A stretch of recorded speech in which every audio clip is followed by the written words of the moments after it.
வணக்கம். முத்துக்குமார். நம்ம தமிழ் ஷா சேனலை சப்ஸ்கிரைப் பண்ணுற அனைவருக்கும் என்னுடைய மனமார்ந்த நன்றி.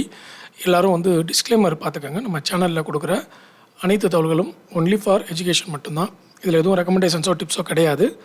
நான் செபி ரெஜிஸ்டர்டு அனலிஸ்ட் கிடையாது. So before investing consult your financial advisor. சரி, இப்போ இந்த வீடியோவில் நம்ம என்ன பார்க்க போகிறோம்னா, சில முக்கியமான தகவல்களை பார்க்க போகிறோம்.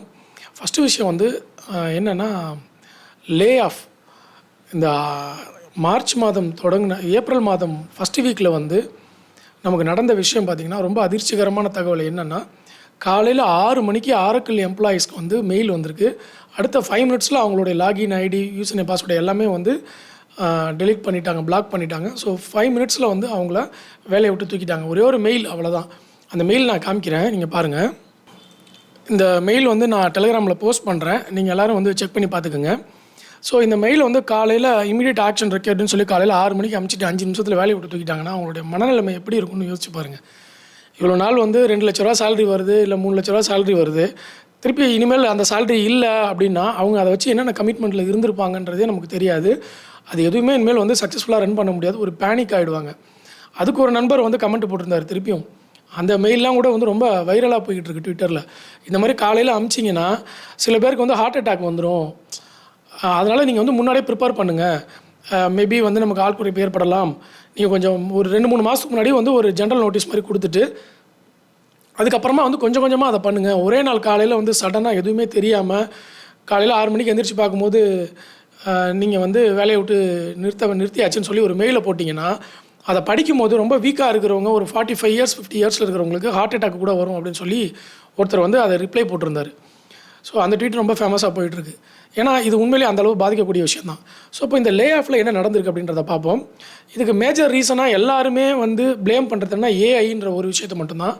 ஆனால் அது பொய் அப்படின்லாம் சொல்ல முடியாதுங்க, உண்மைங்க. ஏன்னா நான் என்னுடைய வேலையிலேயே பார்த்தீங்கன்னா, நாங்கள் கேன்வா, விமியோ, அப்புறம் டிசைனிங் சாஃப்ட்வேர் ஃபில்மோரா எடிட்டிங்க்கு, அப்புறம் கேம்டேசியா எடிட்டிங் சாஃப்ட்வேரு, அப்புறம் ஃப்ரீயாக ஒரு சில எடிட்டிங் சாஃப்ட்வேர், இந்த மாதிரி எடிட்டிங் சாஃப்ட்வேர்லாம் காசு கொடுத்து வாங்கி யூஸ் பண்ணிகிட்ருப்போம். ஒரு எடிட்டிங்க்கு தகுந்த மாதிரி. இப்போ அதோட காஸ்ட்லாம் பார்த்திங்கன்னா, எனக்கு பார்த்திங்கன்னா ஒரு மாதத்துக்கு கேன்வா ரினியூவல் பண்ணுறதுக்கு 500 ரூபா ஆகும். விமியோ ரினியூவல் பண்ணுறதுக்கு, அதுக்கப்புறம் இன்ஷாட் ரினியூவல் பண்ணுறதுக்கு ஒரு 500 ரூபா ஆகும். இந்த மாதிரி மாதத்துக்கு ஒரு 6000 ரூபாலேருந்து 10,000 ரூபா வரைக்கும் எடிட்டிங்க்கும் இந்த டிசைனிங்க்கு மட்டுமே நாங்கள் ஸ்பெண்ட் பண்ணுவோம் சாஃப்ட்வேருக்கு. இன்னும் நான் கம்மியாக சொல்கிறேன். இன்னும் பெரிய யூடியூபர்ஸ்லாம் பார்த்திங்கன்னா 50,000 ரூபா கூட மாதத்துக்கு செலவு பண்ணுவாங்க. அவங்களாம் அந்த அடோப் ப்ரீமியர்லாம் வச்சுருப்பாங்க. அதிலலாம் எடிட் பண்ணுவாங்க. ரொம்ப எக்ஸலண்ட்டாக எடிட் பண்ண முடியும். ஆனால் ஒரு 1/2 hour 1 hour ஆகும் எடிட் பண்ணுறதுக்கு.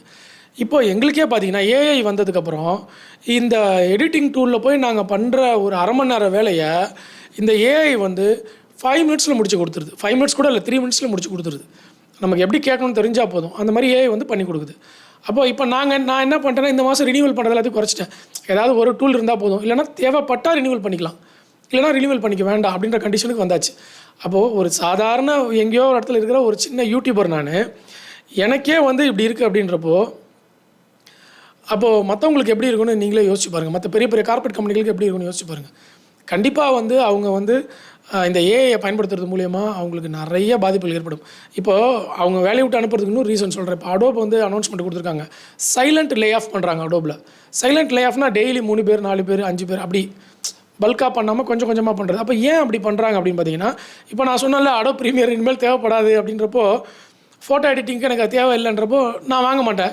அப்போ அந்த கம்பெனியில் ரெவென்யூ கட் ஆகும். ரெவென்யூ கட் ஆனால் அவங்களுக்கு அந்த ப்ராஜெக்ட்டில் இருக்கிற பீப்புளுக்கு சேலரி கொடுக்க முடியாது.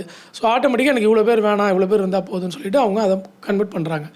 ஓகே, இதுக்கு என்விடியாவில் ஒரு அனௌன்ஸ்மெண்ட் கொடுத்துருக்காரு. அது என்ன அனௌன்ஸ்மெண்ட்ன்றதை பொறுத்து இருந்து பார்ப்போம். இந்த வீடியோவில் கண்டினியூவாக சொல்கிறேன். அடுத்தடுத்த டேட்டாவை பாருங்கள்.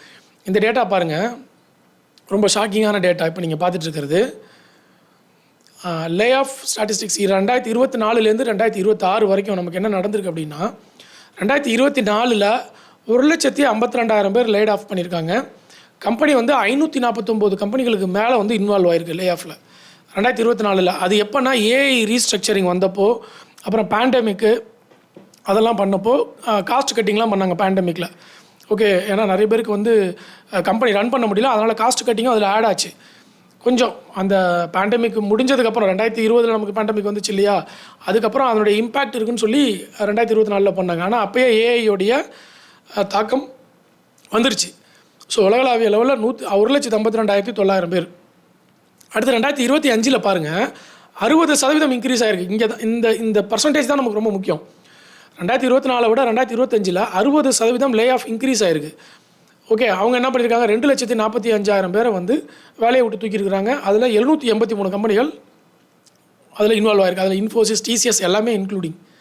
புரியுதுங்களா? டிசிஎஸில் 20,000 பேர் எடுத்தாங்களா, வேலையை விட்டு அமிச்சாங்க இல்லையா? 8,000 பேரை சடனாக அமிச்சாங்க. மீதி பேர்லாம் வந்து சைலண்ட் லே ஆஃப்னு சொல்லுவாங்க. அப்பப்பா 100 பேர் 200 பேர் அப்படி அனுப்புறது. ஸோ அந்த மாதிரி நடந்தது. இன்ஃபோசிஸ்லேயும் அந்த மாதிரி நடந்ததாக நமக்கு வந்து தெரியும். அமேசானில் அந்த மாதிரி நடந்தது. இந்த மாதிரி டெஸ்லாவில் 20,000 பேரை தூக்குனாங்க. அந்த டேட்டாலாம் நான் காமிக்கிறேன். மைக்ரோசாஃப்ட்டில் 2,500 பேர், ஃபஸ்ட்டு மைக்ரோசாஃப்ட் தான் இன்வால்வ் ஆச்சு. 2,500 பேரை தூக்கி விட்டாங்க. அப்புறம் இன்டெல்லில் 15,000 பேரை தூக்குனாங்க. ஏன் அப்படின்னா அந்த ரிப்பீட்டடான ஒர்க் இருக்குல்ல, ரிப்பீட்டடான ஒர்க் எதுவுமே அவங்களுக்கு வந்து எம்ப்ளாயிஸே தேவைப்படலை, எல்லாமே ஏஐ பண்ண ஆரம்பிச்சிருச்சு. அடுத்து இப்போ 2026 இது வரைக்குமே 90,000 பேரை வந்து தூக்கிட்டாங்க. 2026 இது வரைக்கும் இந்த 3 மாதத்துலேயே முடிஞ்சு போச்சு 90,000 பேர். இது எப்படி இருக்குன்னா 2024 விட 2025 60% அதிகமாக இருந்துச்சுல்ல. இப்போ 2026 மொமெண்டம் பார்த்தீங்கன்னா 2025 விட அதிகமாக இருக்குது. ரொம்ப அதிகமாக வந்து வேலையை விட்டு தூக்க ஆரம்பிச்சிருக்காங்க.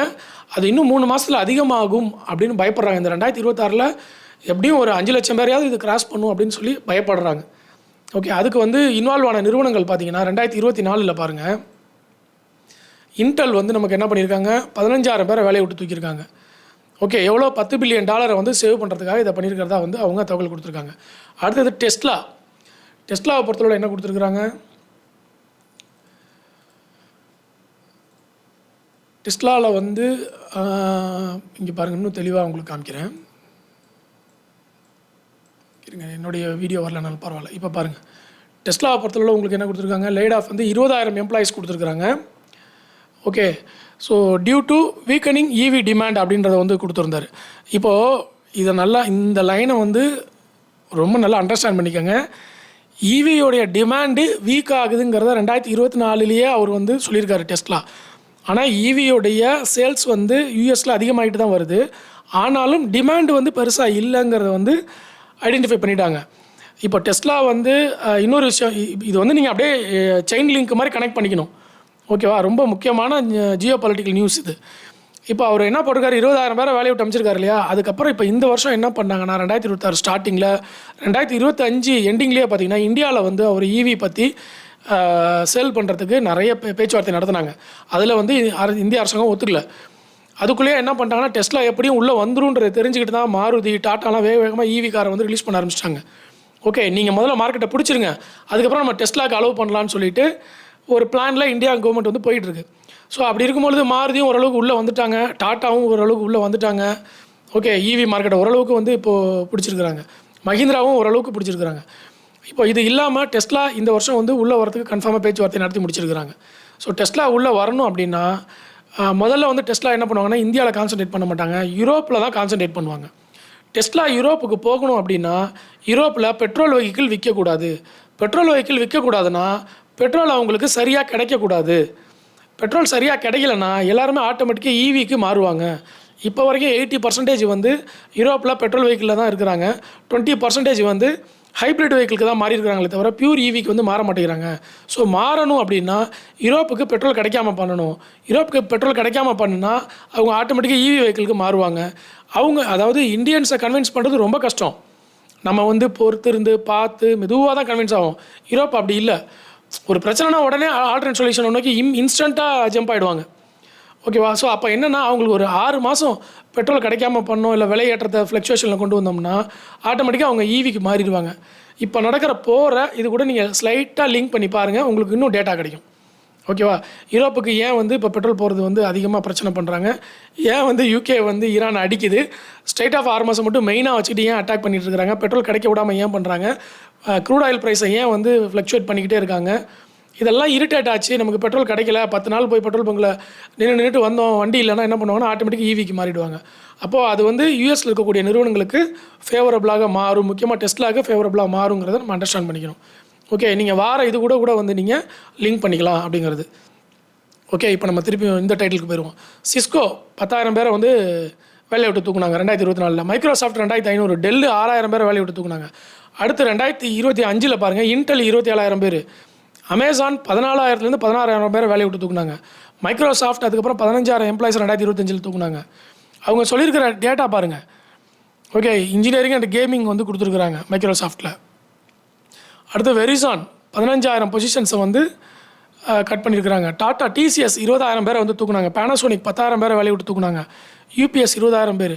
இப்போ 2026 இப்போ வரைக்கும் ஆரக்கிள் வந்து 30,000 பேர் தூக்கியிருக்காங்க. அதில் 8,000 பேர் இந்தியன்ஸு இந்தியாவில். இப்போ இந்த போன வாரம் நடந்துச்சுன்னு சொன்ன பாருங்கள். போன வாரம் நடந்ததில் 8,000 பேர் வந்து 8,000 எம்ப்ளாயிஸ் வந்து இந்தியன்ஸ், இந்தியாவில் இருக்கக்கூடிய எம்ப்ளாயிஸை வந்து தூக்கியிருக்காங்க அப்படின்னு சொல்லி தகவல் கொடுத்துருக்காங்க. மீதி எல்லாம் குளோபலில் இருக்கிற மற்ற பிரான்ச்சஸில் வந்து அவங்க ஒரு 20,000 பேரை வந்து வேலையை விட்டு தூக்கியிருக்காங்க. ஸோ ஆரக்கிளில் இவ்வளோ நடந்திருக்கு. ஸோ அந்த எம்ப்ளாயிஸை நினைக்கும் போது கஷ்டமாக இருக்குது. அடுத்து நம்ம அடுத்த சொல்யூஷனுக்கு தான் வந்து ட்ராவல் பண்ணி ஆகணும். அடுத்தது எபிக் கேம்ஸு, விமியோ பாருங்கள், டிசைனிங் கம்பெனி. அடுத்து அடோப் வந்து சைலண்ட்டாக இருக்கிறனால, சைலண்ட் லே ஆஃபில் இருக்கிறனால அடோப் பெருசாக வெளியே வரல. அது எப்போ வேணாலும் வெளியே வரும். ஸோ 2024 1,52,000 பேர், 2025 2,45,000 பேர், 2026 இது வரைக்குமே 90,000 பேர், 2024-25க்கும் 60% வந்து லே ஆஃப் இன்க்ரீஸ் ஆச்சு. இப்போது அதை விட தாண்டி போகும் அப்படின்னு ஒரு எதிர்பார்ப்பு இருக்குது. ஓகே, அதனால் ஐடியை நம்பி திருப்பியும் எல்லாருமே வந்து புதுசாக உள்ளே போகாதீங்க. ஏஐக்கு வந்து அடாப்ட் ஆகிறதுக்கான ஒரு ப்ராக்டிஸ்க்கு வாங்க. அதே மாதிரி ரொட்டீன் ஒர்க் பண்ணக்கூடிய ஜாபில் இருந்தீங்கன்னா அந்த ஜாபை வந்து இமீடியட்டாக கொஞ்சம் க்ரியேட்டிவான ஜாபுக்கு மாற்றுறதுக்கு ட்ரை பண்ணுங்கள். ஓகே, கொஞ்சம் ஹியூமன் பிரெயின் இல்லாமல் வந்து அந்த வேலை செய்ய முடியாதுன்ற மாதிரியான வேலைகளை வந்து லிஸ்ட் அவுட் பண்ணிங்கன்னா உங்களுக்கு வந்து வரும் கூகுள்லேயே. ஓகே, ஏஐ வந்து ரீப்ளேஸ் பண்ண முடியாத ஜாப்ஸ் என்னென்ன அப்படின்றத நீங்கள் போட்டு பார்க்கணும். போட்டு பார்த்தீங்கன்னா அந்த ஜாப்ஸில் தான் நம்ம உள்ளே போகணுமே தவிர திருப்பியும் நான் இன்ஜினியரிங் படிக்கிறேன், ஐடி படிக்கிறேன்னு உள்ளே போய்கிட்டே இருக்காதிங்க. இன்னும் வந்து போக போக இது அதிகமாகிட்டே தான் வரும். ஓகேவா? அடுத்தது வந்து என்விடியா இதுக்கு என்ன சொல்லியிருக்காங்க அப்படின்னா, வேலையை விட்டு தூக்குற கம்பெனிகள் வந்து சரியான நிறுவனங்கள் கிடையாது, அவங்க மேனேஜ்மெண்ட்டு சரியான மேனேஜ்மெண்ட் கிடையாது, அவங்களுக்கு நிறுவனத்தை நடத்த தெரியல அப்படின்னு என்விடியா ஓப்பனாகவே சொல்லிட்டாங்க. உங்களுடைய எம்ப்ளாயிஸை வந்து வேலையை விட்டு நீக்காமல் அந்த எம்ப்ளாயிஸ் ஈஸியாக வேலை பார்க்குறதுக்கு இந்த ஏஐ டூலை எடுத்து அவங்க கையில் கொடுங்க. அதை விட்டுட்டு எம்ப்ளாயை தூக்கிட்டு ஏஐயை கொண்டு வந்து உள்ளே வைக்காதீங்க. அந்த மாதிரி பண்ணிங்கன்னா உங்கள் நிறுவனம் வளராமல் போகும் அப்படின்னு சொல்லி அவர் தெளிவாக சொல்லியிருக்காரு. ஏன்னா அதுக்கு சில லாஜிக்ஸு, சில பேட்டர்ன்ஸ் வந்து அவர் சொல்கிறார் என்விடியாவில். ஓகே, அது வந்து அவர் இப்போ தெரியாது, கூடிய சீக்கிரத்தில் நீங்கள் அதை உணர்வீங்கன்றார் அவர். நீங்கள் வந்து ஹியூமனை எடுத்துட்டிங்கன்னா ஏஐயால் ஒரு கட்டத்துக்கு மேலே ஏஐயில் வந்து ஹியூமனை ரீப்ளேஸ் பண்ணுறதுக்கு கஷ்டப்படும். அந்த இடத்துல வந்து நீங்கள் ஹியூமனை வச்சுருந்தா மட்டும்தான் ஜெயிக்க முடியும். அதனால் ஹியூமன் வந்து அவங்க ஒர்க்கை ஈஸி பண்ணிக்கிறதுக்கு மட்டும் ஏஐயை பயன்படுத்துங்க, உங்கள் எம்ப்ளாயிஸை வீட்டுக்கு அனுப்பாதீங்கன்னு சொல்லி என்விடியா அனௌன்ஸ்மெண்ட் கொடுத்துருந்தாங்க முந்தானத்து. ஸோ இது வந்து ஒரு நல்ல விஷயம். ஆனால் என்விடியா வேலையை விட்டு அனுப்பாமல் இருக்காங்களா அப்படின்றத முதல்ல பார்க்கணும் நம்ம. ஓகே, ஸோ இதெல்லாமே வந்து நடந்துட்டு வருது. இதுதான் வந்து லே ஆஃபில் இப்போதைக்கு நடந்துட்டு வர இம்பார்ட்டண்ட் டேட்டா. இதுக்கு அவங்க சொல்கிற மேஜர் 3 ரீசன் பார்த்தீங்கன்னா, ஒன்று வந்து new normal, hiring is not expected to return to its previous pandemic era peaks அப்படின்றத கொடுத்துருக்குறாங்க. ரெண்டாவது முக்கியமான விஷயம் ஸ்கில் மிஸ்மேட்ச். எல்லா கம்பெனியும் சொல்கிற டேட்டா பார்த்திங்கன்னா இந்த ஸ்கில் மிஸ்மேட்சை தான் வந்து இண்டிகேட் பண்ணுறாங்க. லே ஆஃப் வந்து அதிகப்படுத்துறதுக்கு காரணம் இந்த ஸ்கில் மிஸ்மேட்ச் தான் அப்படின்னு சொல்கிறாங்க. ஸோ ரெண்டாவது basic level coding, basic level HR activity, இதுக்கு எல்லாத்துக்குமே வந்து ஏஐ வேலை பார்க்க ஆரம்பிச்சிருச்சு. ஓகே, அதனால் அந்த மாதிரி பேசிக் லெவலில் இருக்கிறவங்க எல்லாருமே இமீடியட்டாக அட்வான்ஸ் லெவலுக்கு ஜம்ப் ஆகணும். இல்லைனா பேசிக் லெவலுக்கு வேலையே இல்லை. பேசிக் லெவல் எல்லாமே ஏஐ வந்து இப்போயே உள்ளே வந்துருச்சு. இப்போ நீங்கள் அட்வான்ஸுக்கு இப்போயும் போகலன்னா மேபி ஃபியூச்சரில் அட்வான்ஸுக்கு கூட ஏஐ வரலாம். ஓகே, எல்லா ஜாப்லேயும் அட்வான்ஸ் லெவல் இப்போயே திங்கிங்க்கு வந்து ஏஐ கிரியேட் பண்ணிகிட்டு இருக்காங்க. அதுவே திங்க் பண்ணி கோட் எழுதுகிற மாதிரி கிரியேட் பண்ணிகிட்டு இருக்காங்க. அது வந்துருச்சுன்னு சொல்கிறாங்க, நமக்கு இன்னும் ஃபுல்லாக இம்ப்ளிமெண்ட் ஆகலைன்னு சொல்கிறாங்க. இப்போ கிளாடெல்லாம் இப்போ அதுதான் பண்ணுது. ஓகே, பாதி வந்து திங்கிங்கும் கொண்டு வந்துட்டாங்க கிளாடில். ஸோ இப்போது வந்து அந்த ஏஐ பண்ணக்கூடிய அந்த ஜாப் எல்லாத்தையுமே நம்ம விட்டுட்டு ஸ்கில்லை அப்டேட் பண்ணணும். முக்கியமாக பேஸ் லெவல், பேசிக் அக்கௌண்ட்ஸ், பேசிக் ஹெச்ஆர், பேசிக் ப்ரோக்ராமிங், இது எல்லாத்தையும் விட்டுட்டு நம்ம அட்வான்ஸ் லெவலில் வேகமாக வந்து மைக்ரேட் ஆகணும். இல்லைனா வந்து கஷ்டம்தான் அப்படின்ற மாதிரி தான் வந்து போட்டிருக்கிறாங்க. அடுத்தது எக்கனாமிக் டென்ஷன். இன்னொன்று வந்து ட்ரம்ப் டென்ஷன். இது ஒன்று போட்டுடலாம். அவர் படுத்துகிற டென்ஷன் வந்து தாங்க முடியல. நம்மளே மார்க்கெட்டை விட்டு வெளியே வர கண்டிஷனுக்கு பண்ணி விட்டார். ஒரு நாள் ஏறுது, ஒரு நாள் இறங்குது, க்ரூட் ஆயில் ஏறுது, கோல்டு ஏற மாட்டேங்குது. இன்னொரு நண்பர் வந்து கமெண்ட்டில் கேட்டிருந்தார், கோல்டு ஏறவே மாட்டேங்குதா சார் வார் நடக்கும்போதுன்னு. அந்த கமெண்ட்டுக்கெலாம் வந்து அடுத்த வீடியோவில் தெளிவாக ஆன்சர் பண்ணுறேன். ஒரு 3 கமெண்ட் வந்து எடுத்து வச்சுருக்கேன். ஓகேவா? கோல்டு ஏன் ஏறலைன்னு கேட்டிருந்தாங்க. அப்புறம் ஏயு ஸ்மால் ஃபினான்ஸ் பற்றி கேட்டிருந்தாங்க. அப்புறம் லிகிதா இன்ஃப்ராஸ்ட்ரக்சர் டேட்டா வந்து இன்றைக்கே டெலிகிராமில் போஸ்ட் பண்ணிட்டு அதில் நீங்கள் பார்த்துக்கோங்க. கோல்டை பற்றி வந்து நம்ம அடுத்த வீடியோவில் டிஸ்கஸ் பண்ணுவோம். ஓகே, ஸோ இதுதாங்க லே ஆஃப் நடந்துகிட்ருக்கு. அதனால் தயவுசெய்து ஆல்ரெடி ஐடியில் இருக்கிறவங்க கேர்ஃபுல்லாக இருங்க. ஓகே, நீங்கள் வந்து கொஞ்சம் நெக்ஸ்ட் லெவல் போகிறதுக்கான முயற்சி வந்து பண்ணுங்கள். நமக்கு வரல அப்படின்னு நினச்சிக்கிட்டு அசால்ட்டாக இருக்க வேண்டாம். எப்போ வேணாலும் வந்துடும். இந்த ஆரக்கிள் வந்தது வந்து நீங்கள் ட்விட்டரில் போய் பார்த்தீங்கன்னா அவ்வளோ டேட்டாங்க. அந்த ஆரக்கிளுக்கு வந்து அவ்வளோ பேர் பெயின்ஃபுல்லாக இருக்காங்க. காலையில் 6 மணிக்கு எந்திரிக்கும் போது எல்லாருக்கும் டெர்மினேட்டட் மெயில் வந்தால் எப்படிங்க இருக்கும்? அடுத்த நாள் என்ன பண்ணுவாங்க? அதுவும் அவங்க பாருங்கள் 3 ஆப்ஷன் கொடுக்குறாங்க. ஒன்று வந்து 2 மாத சேலரி கொடுப்பாங்களாம். இன்னொன்று வந்து 10 வருஷம் வேலை பார்த்தவங்களுக்கு ஒரு வருஷத்துக்கு 1 மாதம் சேலரின்ற மாதிரி கணக்கு பண்ணி ஏதோ கொடுக்குறாங்க. ஒரு வருஷத்துக்கு 10 டேஸ் சேலரி ஏதோ ஒன்று அந்த மாதிரி கால்குலேட் பண்ணி ஆக மொத்தம் பார்த்தீங்கன்னா சுற்றி வளைச்சு பார்த்தீங்கன்னா 2 மந்த்ஸ் சேலரி உங்கள் கைக்கு வரும் எக்ஸ்ட்ராவாக. வேறு எதுவும் எக்ஸ்ட்ராவாக வராது. அந்த மாதிரி தான் வந்து நடந்துக்கிட்டு இருக்குது. அதனால் கேர்ஃபுல்லாக இருக்கணும். இதை வந்து சீரியஸாக கன்சர்னாக எடுத்துக்கிட்டு நம்ம வந்து ஒர்க் பண்ணணும். ரெண்டாவது, இது எக்கனாமிக்கில் கண்டிப்பாக சீரியஸாக இம்பாக்ட் பண்ணும். இந்த இம்பாக்ட் இந்த வருஷமே வந்து நான் எதிர்பார்க்குறேன். அதனால் கேர்ஃபுல்லாக இருங்க. எல்லாத்துலேயும் இதை வந்து அப்ளை பண்ணி பாருங்கள். ஓகே, ஸோ இதே மாதிரி இப்போ நடக்கிற வாரையும் இது கூட லிங்க் பண்ணி பாருங்கள். உங்களுக்கு கொஞ்சம் டேட்டா கிடைக்கும். ஓகே, நன்றி, வணக்கம். முக்கியமான விஷயம் என்னென்னா, கமெண்ட்டில் வந்து நம்ம டெலிகிராமோட லிங்க் வந்து டிஸ்கிரிப்ஷனில் கொடுத்துருக்கேன். கமெண்ட்லேயும் டிஸ்கிரிப்ஷனில் அதில் வந்து ஜாயின் பண்ணிக்கோங்க. அதே மாதிரி டிமேட் அக்கௌண்ட் ஓப்பன் பண்ணாதவங்களுக்கு என்னுடைய ரெஃபரல் லிங்க் டிஸ்கிரிப்ஷனில் கொடுத்துருக்கேன். அதில் வந்து நீங்கள் அந்த ரெஃபரல் லிங்கை பயன்படுத்தி அக்கௌண்ட் ஓப்பன் பண்ணி நீங்கள் வந்து எனக்கு சப்போர்ட் பண்ணலாம். என்னோடய லிங்க்கையும் வந்து உங்கள் நண்பர்களுக்கு, உங்கள் ஃபேமிலியில் இருக்கிறவங்களுக்கு நீங்கள் வந்து ஷேர் பண்ணலாம்.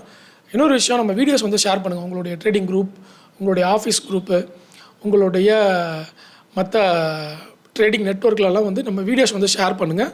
நன்றி, வணக்கம்.